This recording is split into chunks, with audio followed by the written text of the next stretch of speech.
좋으신 하나님의 은혜가 여러분과 여러분의 가정에 함께 하시기를 우리 주님의 이름으로 축원드립니다.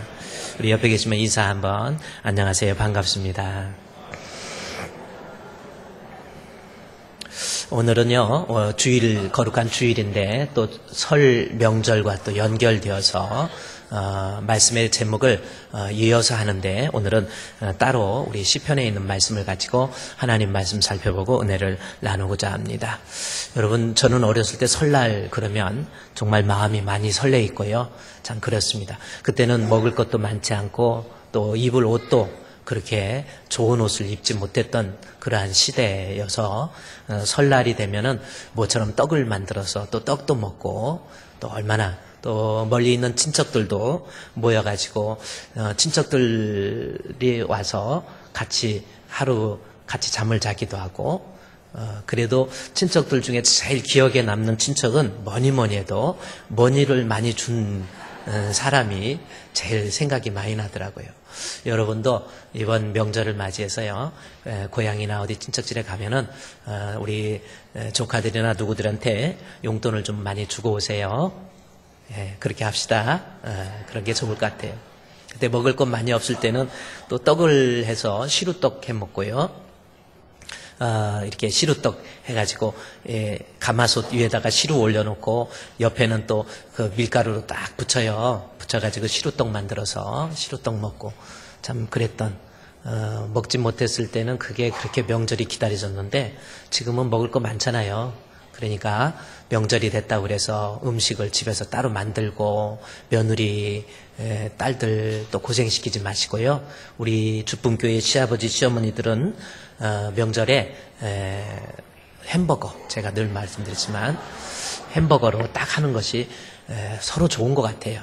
그리고 손님들 점심 때 누가 늦게 오면은 걱정할 거 없어요. 그냥 햄버거 하나 딱 해서 또 드리고, 그렇게, 그리고 가서 외식하고 그렇게 해서, 그래야 식당들도 좀 경제가 좀 돌아갈 수 있잖아요. 그래서 먹을 거 없는 시절 아니니까 집에서 뭐 부침개를 한다든지 이런 일이 없도록 각별히 유의해 주시고요.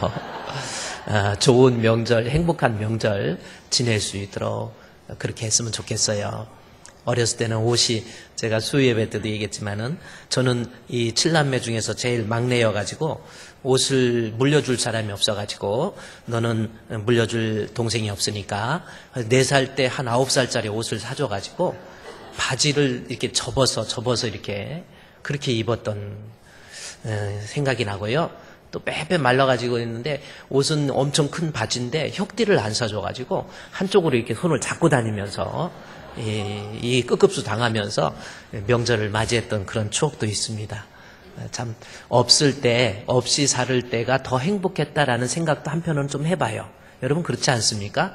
풍요로울 때보다도 없을 때, 그때 과일을 박스로 사 먹는 것보다 그냥 몇 개 한 1,000원어치 얼마치 사가지고 가족이 둘러앉아 먹었을 때가 더 행복했던 그런 시절이 아닌가라는 생각을 합니다. 어쨌든 우리 이번 명절도 여러분 가정에 또 여러분에게 참 유익하고 좋은 명절 되시기를 우리 주님의 이름으로 축원드립니다.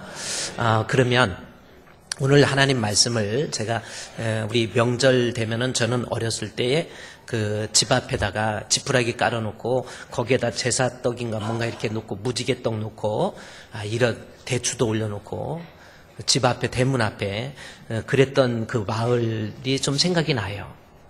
다 복받기 위해서 그런 모습이었던 것 같은데, 성경적으로 어떤 사람이 복 있는 사람인가라는 거, 그래서 한번 이 명절을 맞이해서 어떤 사람이 복 있는 사람인가라는 거, 여러분은 과연 하나님 앞에 내가 복 있는 사람인지 아닌지 한번 돌아볼 수 있는 그러한 시간이 좀 됐으면 좋겠다 해서 오늘 시편에 있는 말씀을 찾아봤습니다. 자, 우리 시편은 150편까지 기록된 아주 많은 장수를 가지고 있는 책이에요. 그런데 시편 1편과 2편은 원래는 하나의 내용입니다. 시편 1편과 2편의 내용은 하나의 내용이에요. 시편 전체의 서론이라고도 할 수 있습니다. 이 시편 전체가 무엇을 말하려고 하는 건지라고 하는 하나의 서론부, 도입구라고도 할 수 있는 부분이 바로 시편 1편과 2편 두 장에 있는 말씀이 있죠. 시편의 내용이 뭡니까? 하나님과의 깊은 영적 교제 속에서 하나님과의 그러한 때로는 대화 속에서 하나님이 주시는 은혜, 또 체험, 또 응답, 혹은 기도, 혹은 찬양 이런 것들을 기록한 책이 바로 시편이다라는 거예요. 그 서론 부분에서 결국은 말하는 것은 하나님 앞에 가장 복 있는 사람, 어떤 사람이 하나님 앞에 가장 복 있는 사람인가라고 하는 것을 시편의 기자가 우리에게 이야기해 주고 있다라는 겁니다. 그래서 여러분이 한번 성경을 보면 시편 1편에 보면은 어떤 말씀으로 시작하고 있습니까? 1편 1절 말씀에 보면 복 있는 사람은 해서 하나님 앞에 복 있는 사람으로 시작해서 2편 마지막 줄에 보면 1편과 2편은 같은 책이라고 그랬죠? 2편에 가보면 12절에 마지막 줄에 모든 사람은 다 복이 있도다 해서 복으로 시작해서 복으로 맞추는 책이에요. 그러니까 하나님 앞에서 어떤 사람이 복 있는 사람인가? 과연 여러분은 지금 이 말씀을 통해서 나는 하나님 앞에 과연 복 있는 사람인지 아닌지 그것을 우리에게 알려주고 있는 책이라는 겁니다. 자, 한번 그러면 우리 명절을 앞두고 우리 가정이 과연 하나님 앞에 복 있는 사람인가라는 거 한번 살펴보자는 거지요. 먼저 시편 1편 1절 말씀을 한번 보십시오. 거기에 보면 복 있는 사람은 이라는 말씀으로 시작합니다. 우리말로는 복 있는 사람은 악인의 꾀를 따르지 아니하고 죄인의 길에 서지 아니하며 오만한 자의 자리에 앉지 아니하고 이렇게 해서 복 있는 사람이 이런 모습이 되어야 된다라는 그러한 느낌을 받게 우리말로 번역이 되어 있어요. 그러나 히브리 원문에 보면 그렇게 기록되어 있지는 않습니다. 그냥 복 있는 사람 딱 처음에 나와요. 히브리어에 아슈레이 하이시라고 그렇게 기록되어 있습니다. 아슈레이 하이시. 그래요. 여러분이 이 히브리어는 우리는 이 왼쪽에서 시작돼서 오른쪽으로 나가는데 히브리어는 오른쪽에서 시작해서 왼쪽으로 씁니다. 그래서 저렇게 거꾸로 읽어요. 아슈레이 하이시라고 하는 겁니다. 한번 읽어봅시다. 시작. 이 말씀으로 딱 시작되어 있어요. 그러니까 어떻게 보면 시편 1편에서 150편까지 전체의 말씀이 아슈레이 하이쉬라고 하는 복 있는 사람, 하나님 앞에 복 있는 사람. 그런데 저기 아슈레이라고 하는 것이 복 바라크에서 나온 말이거든요. 그것은 하나님이 주시는 복이라고 하는 내용입니다. 아슈레이라고 하는 것은 복이에요. 그런데 그 하이쉬라고 하는 것은 사람이라는 뜻입니다. 자, 이 이쉬 하를 빼고 이쉬 하면은 남자를 이야기할 때 이쉬라고 이야기하고요. 여자는 이샤라고 하는 단어를 씁니다. 그런데 하이쉬 하는 것은 앞에 있는 하는 정관사예요. 정관사 하이쉬라고 하는 것은 아슈레의 하이쉬에서 이것은 관사입니다. 하이쉬, 하이쉬. 아슈레이 하유시인데 이 하라고 하는 것은 영어로 말하면 더라고 하는 관사예요. 정관사라는 거죠. 부정관사와 정관사에는 차이가 있어요. 정관사는 어떤 특정한 사람, 특별한 사람 혹은 글을 읽고 있는 사람들과 어떤 공감 속에서 서로 알아볼 수 있는 그 사람 할 때 그 사람이라는 겁니다. 그래서 하유시 하는 것은 그 사람이에요. 복 있는 그 사람 이라고 하는 겁니다. 그러면 여러분들께서는 이 말씀을 복 있는 그 사람인가 보다 이렇게 생각할 수 있는데 제가 이제 다음 주에 온유에 대해서 여러분께 말씀을 드리면서 그 하유시 다시 띄워주세요. 거기에 보면은 이 하유시라고 하는 이쉬 할 때 하유시 할 때 이쉬라고 하는 단어가 창세기에서 하나님께서 사람을 흙으로 만드시고 할 때 그때 이쉬라는 단어를 써요.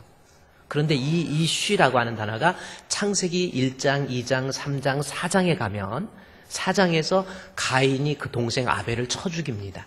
그리고 그 다음부터 인간의 마음속에 패역함, 죄악에 관영된 모습 이런 것들이 들어와요. 그리고 창세기 6장에 가보면 하나님의 아들들이 사람의 딸들 할 때 그 사람 할 때는 이쉬라는 단어를 안 써요. 그러니까 저기에서 사용되고 있는 이쉬라고 하는 것은 그 사람은 어떤 사람이냐면 죄가 아직 들어오기 전에 즉 하나님과의 단절되기 전에 하나님과의 깊은 연관성 속에서 하나님과 서로 교제하고 하나님과 서로 대화하면서 그렇게 하나님의 은혜와 복을 누리고 있는 사람, 그럴 때 이슈라고 하는 단어를 쓰고 있다라는 겁니다. 그래서 시편 1편 1절에 복 있는 사람, 복 있는 그 사람은 무슨 뜻이냐면 하나님과의 깊은 영적인 교제를 이루고 죄가 들어오기 전에 하나님과 단절이 아닌 하나님과의 연합 속에서 하나님 기뻐하고 하나님 찬양하고 하나님 예배하고 하나님 사랑하고 믿음을 귀하게 여기고 신앙을 귀하게 여기고 어떻게든지 힘들어도 어려워도 하나님 말씀대로 살고자 하는 그러한 사람을 가리킬 때 이쉬라는 단어를 써요. 그래서 정관사, 특정한 인물을 한정짓기 위해서 하유쉬라고 한 거예요. 그래서 복 있는 그 사람, 그래요. 자, 그러면 어떤 사람이 이렇게 하나님 앞에 복 있는 사람인가라고 하는 것을 얘기하면서 우리가 복 있는 사람을 얘기할 때 흔히 어떻게 생각하냐면 시편 112편 1절부터 보면 사람이 어떤 사람이 복 있는 사람인가? 여러분 한번 생각해 보세요. 여러분은 어떤 사람이 복 있는 사람 같아요? 자, 저 사람 참 복도 많아 할 때 어떤 사람을 주로 가리키는 겁니까? 저기에 보면 112편 1절에 할렐루야 여호와를 경외하며 그 계명을 크게 즐거워하는 자가 복이 있도다 하면서 그 복의 내용이 쭉 나와요. 그 다음 절 2절에 보면 그의 후손이 땅에서 강성하며 정직한 자의 후대가 복이 있다 해서 우리가 하나님 앞 저 사람 복이 있다 할 때 주로 어떤 복입니까? 자식이 잘 되는 거. 그건 뭐 인정할 수 있잖아요. 우리 아이들이 잘 되는 거예요. 막 우리 아이들이 막 공부도 막 이상하게 잘하고, 이상하다는 것은 엄마 아빠는 머리가 안 좋은데 머리가 좋을 수가 있습니다. 공부도 잘하고 막 애들이 막 가서 시험에도 잘 합격해서 좋은 높은 자리도 막 올라가고 그러면 아, 저 사람 참 복 있다 이렇게 생각을 해요. 자식이 잘 될 때 우리는 복 있는 사람이다. 얼마든지 그렇게 얘기할 수 있어요. 뭐 그럴 수도 있죠. 그리고요, 또 하나 복 있는 사람, 그 다음에 보면 복 있는 사람 후손이 잘 될 뿐만 아니라 부와 재물이 그 집에 있으며 그것도 영구하게. 예. 그러니까 물질적으로 저 집은 돈이 많아. 그래서 좋은 집에서 살고 그래요. 좀 깨끗한 집에 정돈돼 있는 집에서 살고 이러면 야, 저 사람 아이들도 잘 됐지, 물질도 많지, 참 좋겠다, 참 복 있는 사람이다. 우리가 일반적으로 가지고 있는 복의 개념이 이렇게 많이 생각을 하고 있어요. 물론 돈 있다고 복 없는 것은 아니죠. 없는 것보다는 있는 게 낫습니다. 아무래도 어디 가든지 돈 있는 사람들이 더 대접도 받고 인정도 받아요. 제가 언젠가 얘기했지만은 어떻게 호텔에 누구 만날 일이 있어가지고 이렇게 우리 부목사님, 그때 부목사님이 차가 티코였어요. 티코 차고 그 쉐라턴 워크힐에 딱 들어갔더니 그 앞에서 이거 머리 모자 삘쭉한 거 쓰고 있는 그 아저씨들이 딱 보더니 본체도 안 해요. 그랬더니 차 어디다 세워? 그러니까 이래요. 그냥 머리로 이래 버리더라. 그리고 그 다음에 어느 날 우리나라에서는 그래도 좋은 차라고 하는 차, 그 다음에 쫙 타고 갔더니 막 뛰어와서 문을 착 열어줘요. 왜 내리시라고, 기사도 내리시래. 운전 대신해 준대. 거기에 속아가면 갔다 오면 또 돈 내야 돼. 대신 운전해 주는 거 절대 좋은 거 아니에요. 어쨌든 돈이 있으면 사람이 대접도 받고, 그래서 부와 재물이 그 집에 있으면 그것이 복이다. 뭐 맞는 말입니다. 시편 112편에서 할렐루야 여호와를 경외하면 그 계명을 크게 즐거워한 자가 복이 있다 해서 후손의 문제, 부와 재물의 문제를 얘기하면서 마지막에 하나 또 이야기합니다. 흑암 중에 라고 하는 다음 절 말씀해 보면 정직한 자 중에 흑암 중에 빛이 일어난다, 요 말씀을 해요. 자비롭고 긍휼이 많으며 의로운 이시로다 라는 것. 하나님의 자비와 긍휼에 의해서 나를 의로운 사람으로 만드는 거. 이것은 이때 당시 시편 112편을 쓸 때 시편의 기자가 뭘 염두에 두고 있냐면 이스라엘 백성들이 애굽의 종으로 돼 있을 때 흑암의 재앙을 통해서 그때 이스라엘 백성들을 건져냈던 그러한 것들을 기억하도록. 그래서 흑암 중에 빛이 일어난다는 것은 영적으로 죽을 수밖에 없는 나로 하여금 예수님 알게 해주시고 예수님 믿게 해주셔서 구원받게 만들어주신 거. 그것이 하나님이 내게 베풀으신 은혜 중에서 제일 큰 은혜다. 성경은 이야기하고 있는 거예요. 자, 그래서 복이라고 하는 것이 자손이 잘 되고 돈도 좀 있고 그 다음에 흑암 중에 빛이 일어난다고 할 만큼 영적인 그러한 은혜와 복을 누리게 되는 것. 그것을 복으로 얘기하고 있는데 성경은 또 이야기합니다. 시편 1편에서는 복을 보세요. 뭐로 얘기하고 있는지 복을 얘기해보면 시편 1편에서는 1편 1절에 복 있는 사람은 하면서 그 복의 개념을 뭐로 얘기하냐면 결국은 어떤 사람이 복 있는가라고 하는 것을 얘기하면서 6절 말씀에 무릇 의인들은 해서 복 있는 사람을 시편의 기자가 이야기하기를 결론적으로 의인이라는 단어를 쓰고 있어요. 가장 복 있는 사람은 어떤 사람이냐면 성경에서 말하는 의, justification by faith입니다. 믿음으로 말미암은 의.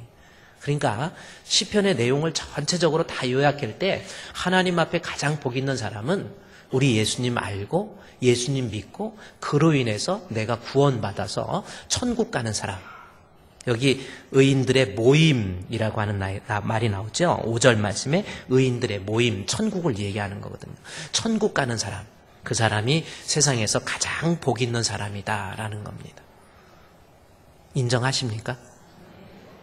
그러니까 시편 1편에서는 어떤 사람이 복 있냐?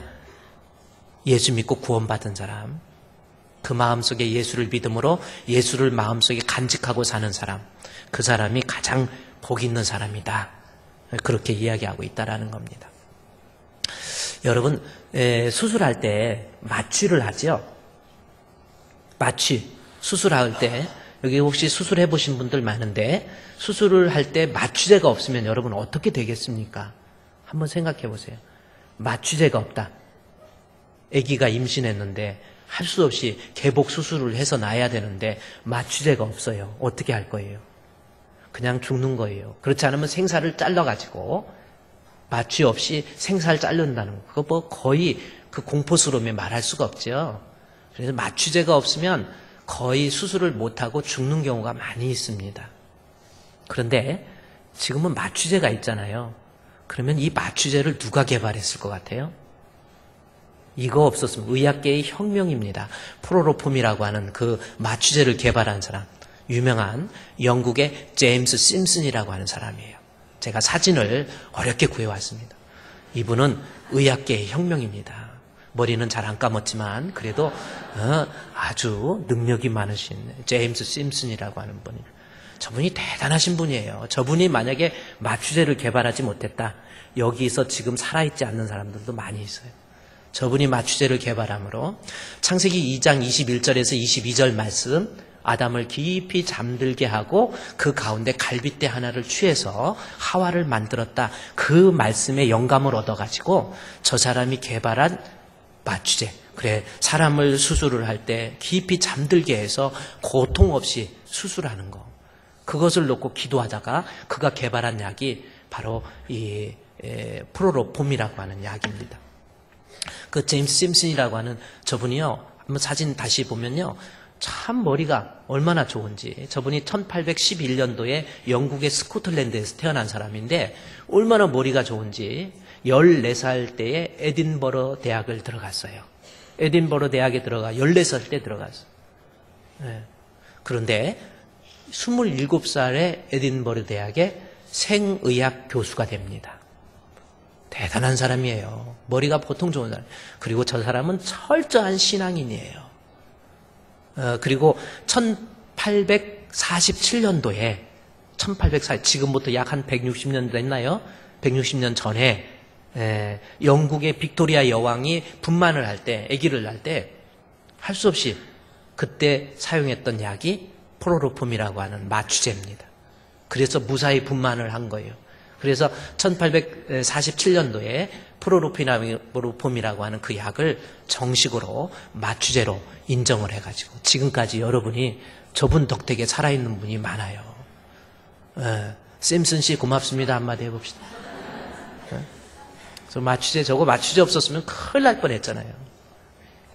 근데 저분이 이제 죽음을 가까이 왔을 때 제자들이 선생님 찾아와가지고 심슨 선생님, 이제 심슨 경이라고 하는 의학자에게 경이라는 칭호까지 줬거든요.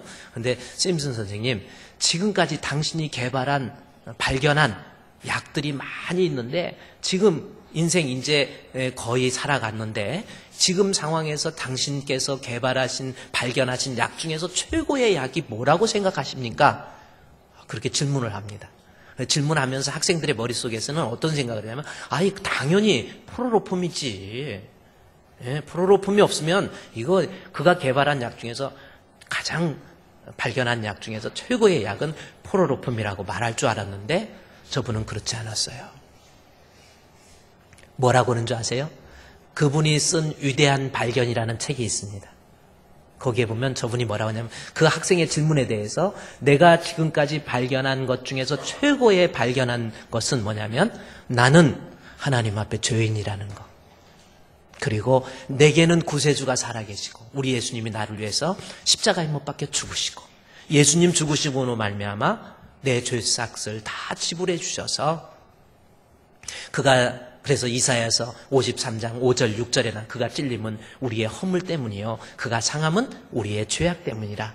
그가 징계를 맞음으로 내가 평화를 누리고 그가 채찍에 맞음으로 내가 나음을 입었도다. 우리는 다 양 같아서 각기 제 길로 갔거늘 주께서 우리로 하여금 그 무리의 죄악을 그에게 담당시키셨다.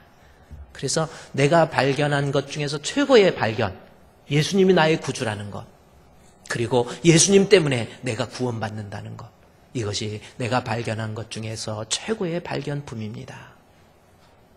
그렇게 이야기했어요.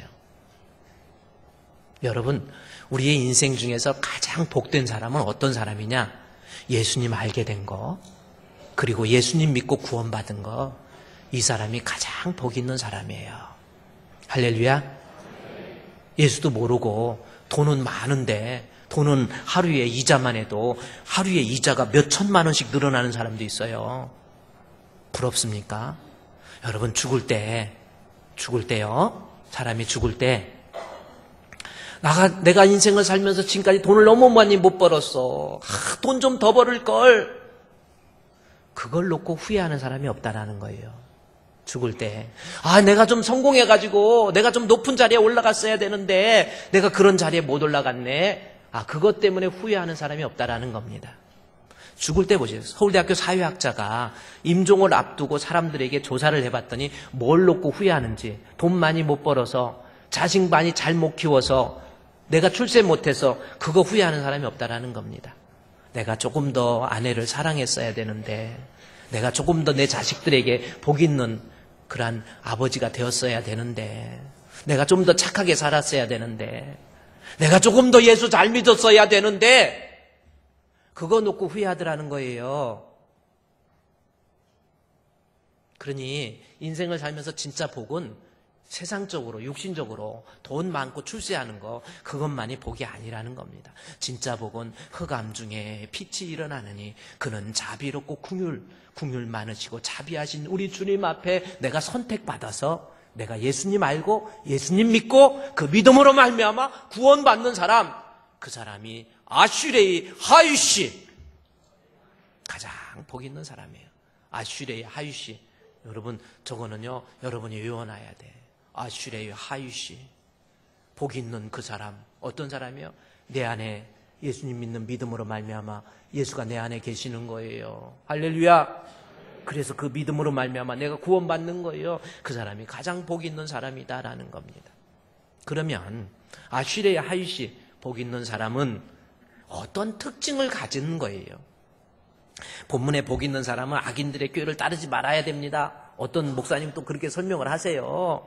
그래서 악인들과 함께 하지 말아야 돼요. 자리에 앉지도 말아야 돼요. 서지도 말아야 돼요. 이렇게 얘기를 하시는데, 이것은요, 조금 히브리어 원문을 보면 그렇지 않아요. 복 있는 사람은 그렇게 노력해가지고 내가 죄에 앉아야지, 착하게 살아야지, 그게 아니에요. 복 있는 사람의 특징이에요. 복 있는 사람은 여기 나와 있는 것처럼 악인의 꾀, 죄인의 길, 오만한 자의 자리에 앉지도 않고 서지도 않는, 자연스럽게 그냥 죄가 싫어지는 거예요.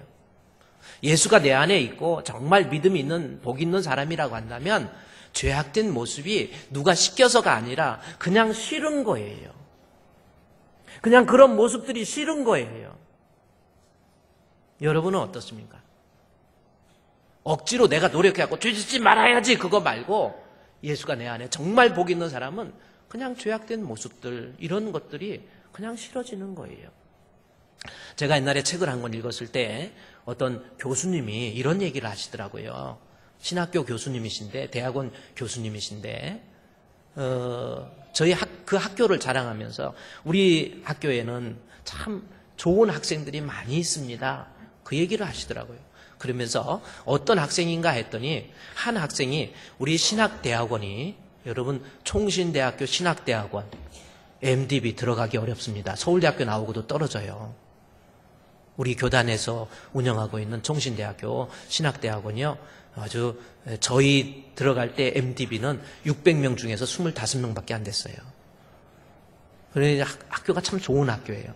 그런데 3년 6학기입니다. 석사과정이 3년 6학기 했는데 졸업을 하려면 반드시 일주일에 4번 채플 시간이 있습니다. 채플 시간에 반드시 참석해야 채플 예배 드리는 시간에 패스를 받아야 참석을 해야 그것이 졸업의 조건에 부합하게 되는 거예요. 그런데 어떤 이제 3학기 졸업 심사를 다 맞춰가지고 졸업을 하려고 그러는데 한 3학년 이제 졸업을 앞둔 학생이 하나님 앞에 말씀을 읽고 기도하다가 이 채플에 빠지고 그러는데 자기 자신이 출석 체크를 하면서 교회 일로 특별히 교회 행사가 있다든지 이럴 때는 채플 참석하지 않아도 참석으로 인정한다는 사유서와 함께 그냥 참석했다고 하면은 그냥 참석이 인정이 돼요. 그런데 많은 학생들이 참석 이유가 되지 않는데도 나 교회 일 때문에 빠졌다 해서 그냥 참석이라고 체크를 한다라는 거예요. 그런데 한 학생이 졸업을 앞두고 기도하다가 말씀을 보다가 이건 아니지. 내가 솔직히 교회 일 때문에 빠진 게 아니고 내가 예배 참석하기 싫어서 빠진 건데 이러면 안 되지. 그래서 그 학생이 졸업 심사를 다 합격을 했는데 교수님 찾아가가지고 교수님 저는요 사실은 제가 채플에 졸업할 수 있을 만큼의 그 시간에 내가 참석하지 못했습니다. 제가 예배 시간이라고 하고 교회 일 있다고 그러고 참석했다고 그랬는데 저는 사실 그러지 못했어요. 제가 시간을 개인적으로 쓰기 위해서 예배 참석을 안 하고 참석했다고 했습니다. 그러니 나 졸업하지 않게 해주세요. 찾아온 거예요. 교수님이 깜짝 놀라가지고 야 학생 전도사님 아니야 지금 졸업시험에 다 해서 평가에 다 됐기 때문에 졸업하면 돼. 그냥 눈 한번 딱 감으면 돼. 괜찮아. 이렇게 한번 해봤대요. 그랬더니 아닙니다. 아니 그럼 지금 졸업 못하면 1년 더 다녀야 돼. 예, 1년 더 다니겠습니다. 아니 등록금 1,000만 원 더 내야 돼. 예, 1,000만 원 더 내겠습니다. 아니 교회에서는 다 졸업하는 줄 알고 우리 전도사님 공부 잘하는 줄 알았는데 아니 한 학년 또 꿇어야 되는데 어떻게 그것도 돼? 네, 괜찮습니다. 저는 1년 후에 졸업하겠습니다. 교수님이 그 학생을 품에 안고 그래 바로 이거야. 진짜 내 안에 예수님 믿는 믿음 복 있는 사람은 그러한 죄악된 모습들이 싫어지는 거예요. 괜히 싫어. 누가 시켜서가 아니라 난 그러고 싶지가 않는 거예요.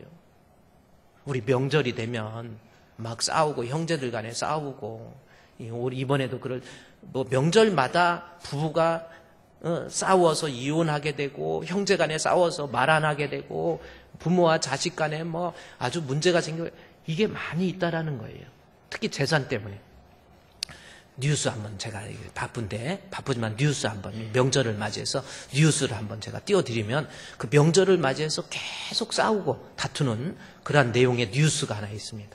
한번 들어보시기 바랍니다. 명절은 오랜만에 가족들이 한자리에 모이는 즐거운 자리이지만 오히려 해묵은 불화가 폭발하는 경우도 많습니다. 심지어 흉기 난동으로 이어지는 사례도 있는데요. 배려와 대화가 무엇보다 필요합니다. 신세롬 기자의 보도입니다. 명절이 지나고 집 곳곳에 혈흔이 남았습니다. 지난해 추석 중국 동포 45살 전모 씨가 전부인 A씨에게 재결합을 요구하러 갔다 거절당하자 A씨의 남매에게 흉기를 휘둘렀습니다. A씨의 오빠가 숨졌고 A씨도 크게 다쳤습니다. 지난해 추석 기간 아버지에게 흉기를 휘두른 아들도 붙잡혔습니다. 32살 한모 씨는 취업은 안 하고 게임만 하냐는 아버지의 잔소리에 화가 나 범행을 저질렀다고 진술한 것으로 알려졌습니다. 모처럼 덕담을 나누고 웃음꽃을 피워야 할 명절에 그동안 쌓였던 갈등이 폭발한 겁니다.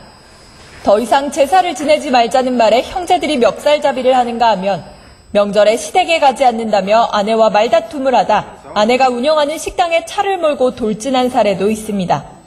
경찰청에 따르면 지난 2013년부터 지난해까지 명절 기간 접수된 가정폭력 신고는 하루 평균 838건에 달합니다.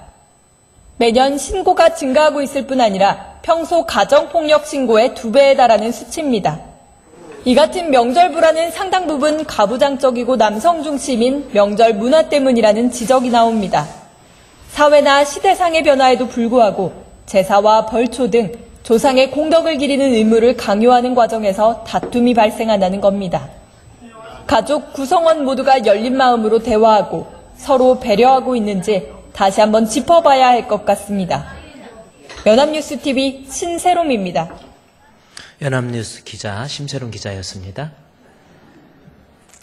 여러분, 명절 맞이하면은 가족들이 이렇게 모여서 싸우고 재산 문제로 형과 동생 간에 막 이렇게 문제되고 부부 간에 갈등이 생기고 여러 가지 있잖아요.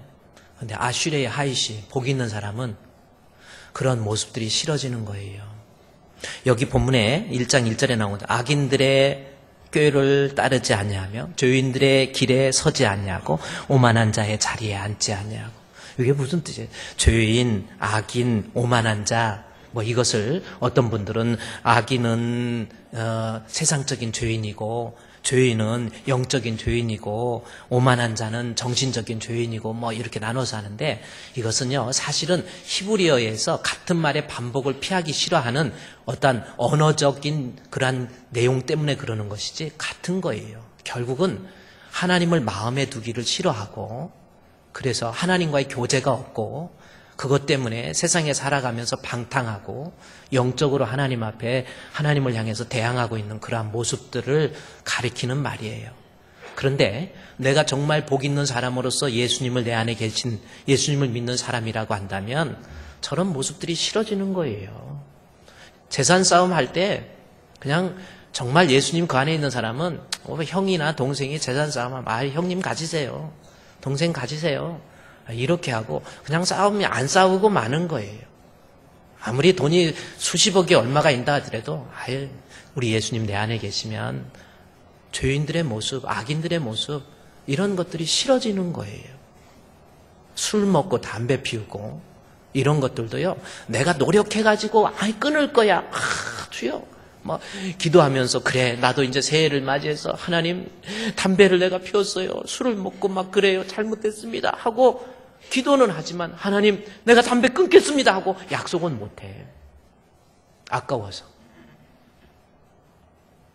정말 예수가 내 안에 있으면 그런 것들이 자연스럽게 싫어져요. 그냥 싫어지는 거예요.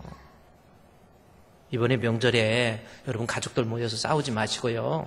형이 돈 때문에 그렇게 싸우면 형 가지세요 그러고 그냥 그렇게 하시라고.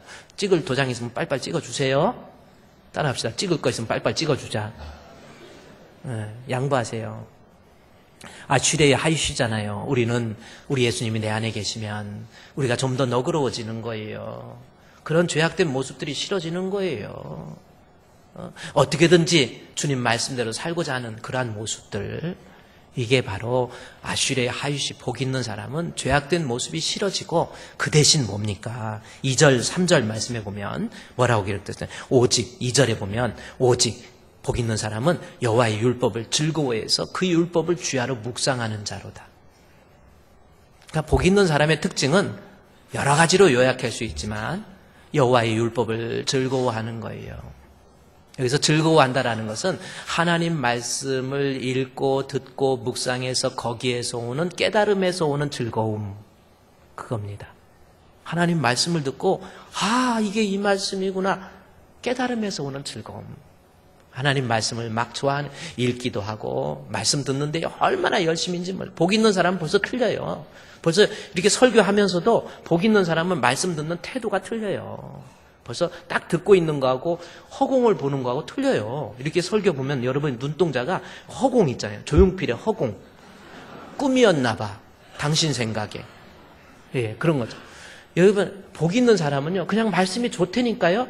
자꾸 듣고 다음 주 설교는 뭐지 하고 기대도 하고 오늘 와서 우리 목사님 오늘 무슨 말씀을 할까 하고 말씀을 자꾸 기대하고 사모하고 그래서 시편 19편에 있는 말씀에 보면은 내가 여호와의 말씀을 사모함으로 꿀보다 송이꿀보다 그렇죠? 내 마음이 이것은 시편 119편 주의 규례를 항상 사모함으로 내 마음이 상했다라는 거예요. 마음이 찢어질 정도로 그냥 말씀에 녹아버린 거예요. 내 자신이. 그런 경험이 있습니까? 그게 복 있는 사람. 하나님 말씀 때문에 막 마음이 상했다라는 것이 나쁜 쪽으로 상한 게 아니에요.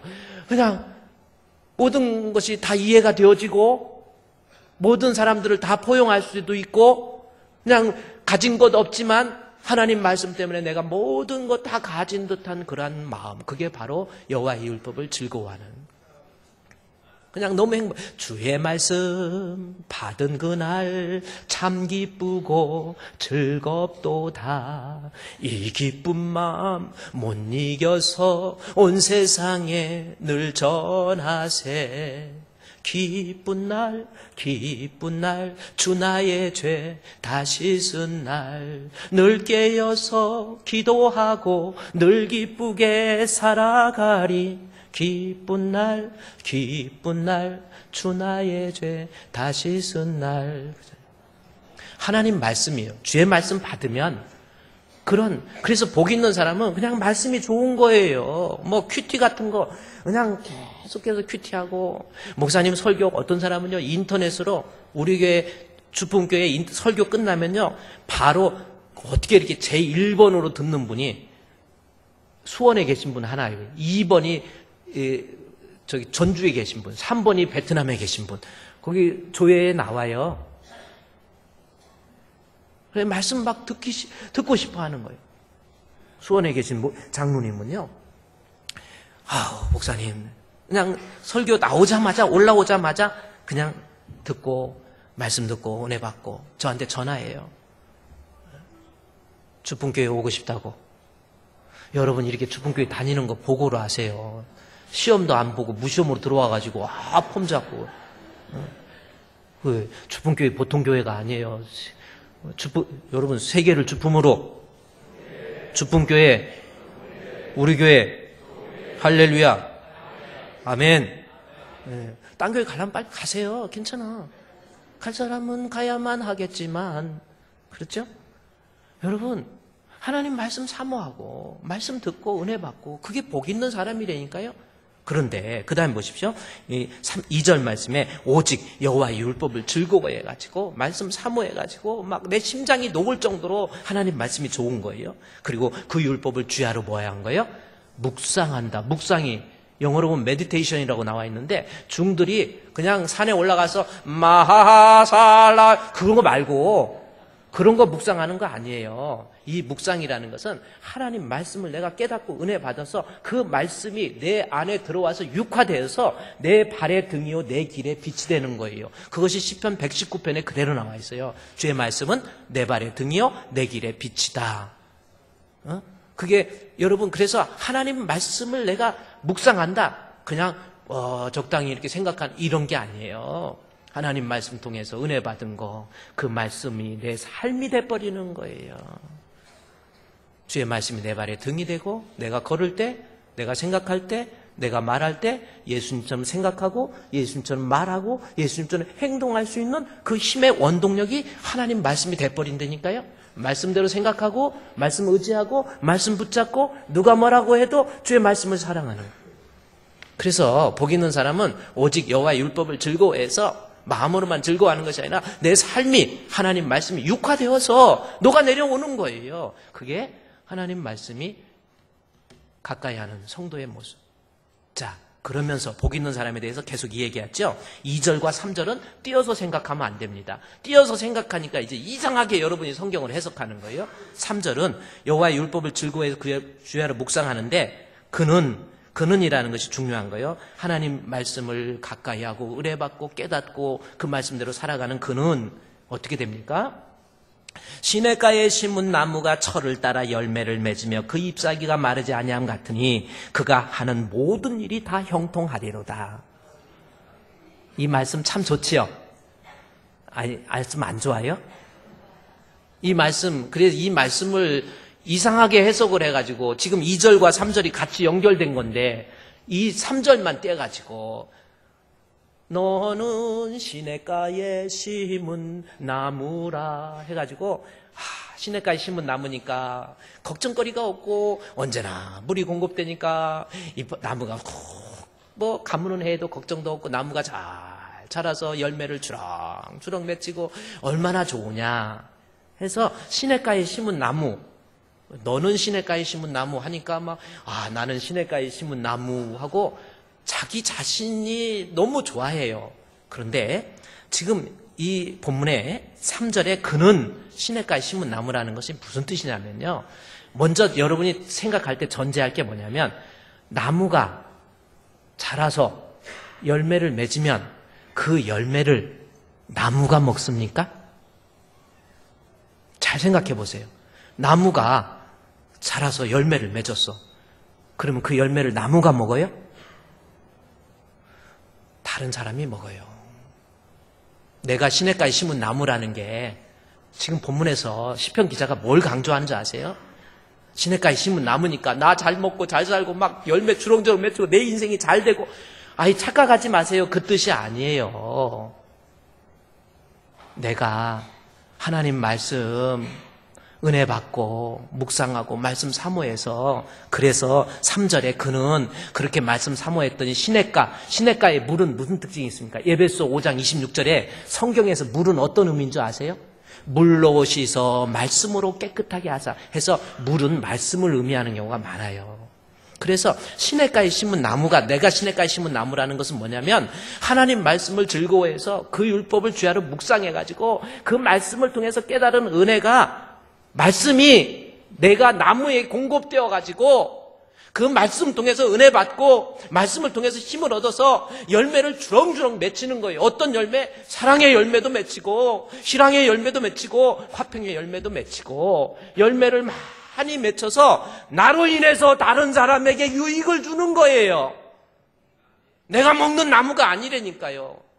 열매 맺혀서 나 좋은 게 아니라 나는 예수님 때문에 하나님 말씀의 은혜를 받아서 그 말씀이 내 안에 들어와서 말씀이 묻어나오는 삶을 통해서 다른 사람에게 행복을 주고 다른 사람에게 기쁨을 주고 다른 사람에게 즐거움을 주고 다른 사람에게 위로가 되고 다른 사람에게 평안이 되는 것, 그게 시냇가에 심은 나무입니다. 여러분은 어떻게 생각하십니까? 나 잘 먹고 잘 살고 그리고 그래서 또 그렇게 해석하다 보니까 3절에 철을 따라서 열매를 맺고요. 내가 이제 인생이 잘 돼서 열매 맺고 잎사귀도 마르지 아니하고 내가 하는 일 다 형통한. 그럼 형통은 어떻게 해석할 거예요?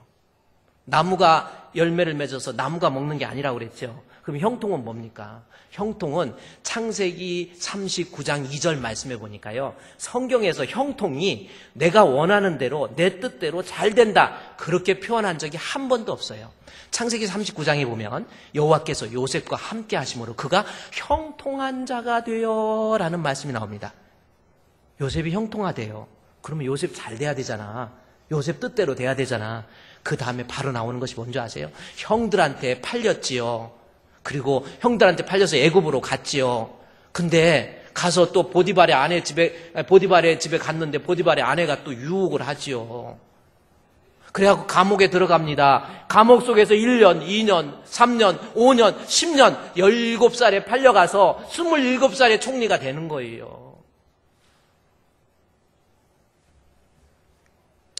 27살에 총리가 돼가지고 나중에 결국 40세에 애굽을 전체를 다스리게 되죠. 결국 무슨 말이에요? 애굽에서 요셉이 형통하다. 어디 뭐 잘된 게 뭐 있어요? 아니, 생각을 해보세요. 형이 나를 죽이려고 하죠. 그게 무슨 형통이래요? 형이 나를 팔아버리죠. 형이 돈 생각해가지고 동생을 팔아버려. 그게 무슨 형통이래요? 감옥에 갇혔어요. 이것도 1년, 2년도 아니에요. 그것도 어떻게 그렇게 살게, 그게 무슨 형통이냐는 거예요. 성경에서 말하는 형통이라는 것은 하나님께서 요셉의 삶에 간섭하셔서 요셉을 통해서 하나님의 뜻을 이루는 것이 형통이에요. 그래서 요셉을 통해서 보세요. 요셉을 통해서 요셉의 가족이 구원받죠. 요셉의 형들이 구원받죠. 요셉의 부모가 구원받죠. 민족이 구원받죠. 요셉을 통해서 예수 그리스도가 나타나잖아요. 그래서 본문에 3절에 시냇가에 심은 나무가 철을 따라 열매를 맺으며 그 잎사귀가 마르지 아니함 같으니 그 행사가 다 형통. 무슨 뜻이에요? 내가 복 있는 사람이라면 하나님 말씀 가까이 하고 즐거워해서 그 말씀이 내 삶의 육화가 되어서 내가 하나님 말씀대로 살고 그것 때문에 언제나 그 말씀이 내 삶에 공급이 되니까 내가 열매를 주렁주렁 맺혀서 다른 사람에게 기쁨을 주고 사랑을 주고 행복을 주고 은혜를 끼치고 위로를 주고 권면을 하고 힘을 얻도록 만들어주고 이런 사람이 돼버리는 거예요. 그리고 그 사람의 삶에 하나님이 간섭해 주셔서 그 사람을 통해서 하나님의 뜻을 이루어가는 것, 이게 형통이라니까요. 진짜 복 있는 사람 어떤 사람이에요? 나를 통해서 하나님의 뜻이 이루어지는 거예요. 나를 인해서 다른 사람들이 구원받고 나 때문에 선교를 통해서 복음에 소외된 곳에 예수 그리스도 알게 되고 그들이 구원받고 이게 복 있는 사람이라는 거예요. 우리는 이 성경도 무슨 이상하게 복 있는 사람인가 막 시냇가에 심은 나무가 돼서 나 잘 되고 언제나 나는 이파리도 풀었고 열매도 많이 맺고 나 복되고 형통하고 이 형통이 그 뜻이 아니라니까요. 여러분 복 있는 사람은 악인들의 꾀, 죄인들의 길, 오만한 자, 죄악된 것 그냥 싫어져 버려요. 시켜서가 아닙니다. 그냥 그런 게 싫어요. 싸울 일이 있어도 싸우는 거 싫어요. 다툴 일이 있어도 다투지 않아요. 돈 이렇게 하면 돈 벌 것 같아도 그런 욕심도 버리지도 않아요. 죄인들의 길에 서지 아니하고 그 대신 뭐예요? 하나님 말씀 잘 받아들여요. 늘 말씀 생각하면서 말씀 통해서 은혜 받고 말씀 가까이 하면서 그리고 말씀이 주시는 힘으로 내가 어디 가서든지 예수님의 열매를 주렁주렁 맺히는 저 사람 정말 예수 믿어. 정말 저 사람은 신앙이 있어. 정말 저 사람은 믿음이 있어. 해가지고 열매를 쭉 맺혀서 다른 사람들에게 아름다운 열매를 하나씩 툭툭 주는 거예요. 기쁨을 주는 거예요. 그리고 그 사람의 삶에 하나님의 자녀의 삶에 우리 주님이 개입하셔요. 그래서 나 때문에 교회가 부흥되고 나 때문에 우리 가정이 행복해지고 남편 나 때문에 우리 아내가 행복해지고 내가 예수 잘 믿는 아내 때문에 우리 남편이 복을 받고 엄마 아빠 때문에 내 자식들이 잘 되고 이게 시냇가에 심은 나무라니까요. 말씀을 통해서 은혜가 공급되니까 나 때문에 우리 아이들이 잘 돼. 아이들이 복돼. 뭔 부모가 뭐 믿음대로 복받을 만한 씨앗이 열매를 제대로 맺힙니까? 여러분 그래서 부모는 자식들에게 좋은 열매를 좀 맺혀드려야지요. 방법은 하나님 말씀을 늘 공급받아가지고 우리는 시냇가에 심은 나무가 되어서 푸른 이파리가 펴가지고 그 밑에 나 때문에 쉼을 누릴 수 있게 만들어야지. 사막에 심은 선인장 돼가지고 이파리는 하나도 없고 가시만 있어가지고 나 때문에 상처받고 나 때문에 울어야 되고 나 때문에 괴로워해야 되고 이 사람은 아슈레의 하이시가 아니에요. 이번에 명절에 가서도요 나 때문에 우리 어머니가 웃을 수 있고 나 때문에 우리 아내가 웃을 수 있고 나 때문에 우리 자식들이 우리 엄마 때문에 내가 믿음 생활해. 그렇지? 엄마가 저는 성경 찬송 중에서 나의 사랑하는 색 비록 헤어졌으나 어머니의 무릎 위에 앉아서 재미있게 듣던 말 그 책 중에 있으니 이 성경 심히 사랑합니다. 귀하고 귀하다. 여러분 엄마 돌아가셨는데 목사님 이거 우리 엄마가 손으로 직접 쓴 성경책이에요. 우리 엄마 성경 읽으면서 눈물 자국 좀 보세요. 이런 거 해야지. 우리 아버지한테 어떤 사람이 성경책 좀 읽으라고 성경책 사줬는데 옛날에 성경책 사줬는데 다 보니까 다 찢어가지고 그때는 담배를 피워야 되는데 종이가 없어서 이거 찢어가지고 말아갖고 담배 폈는데 10편까지 말아먹고 죽었더래. 10편까지 말아먹고 죽어. 여러분 그런 사람 되지 마세요. 복 있는 사람은 아슈레의 하윗이 하나님 말씀을 계속 공급받아서 그 사람은 어떤 사람인데요?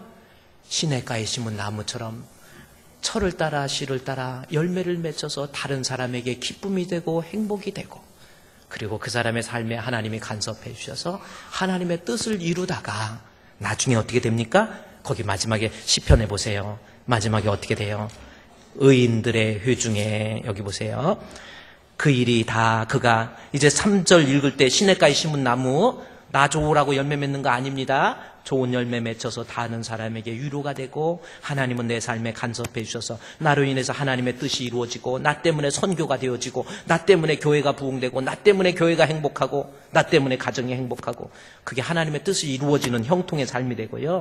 결국은 마지막에 5절 그러므로 악인들은 심판을 견디지 못하며 죄인들이 의인의 모임에 들지 못하다 해서 의인은 결국은 아슈레 하윗은 천국의 모임, 천국 잔치에 참여할 수 있는 그러한 사람이 됩니다.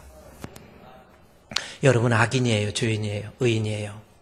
여기 악인은 겨로 표현하고 있거든요. 5절에 여기 4절에 악인들은 그렇지 않으며 오직 바람에 나는 겨와 같도다.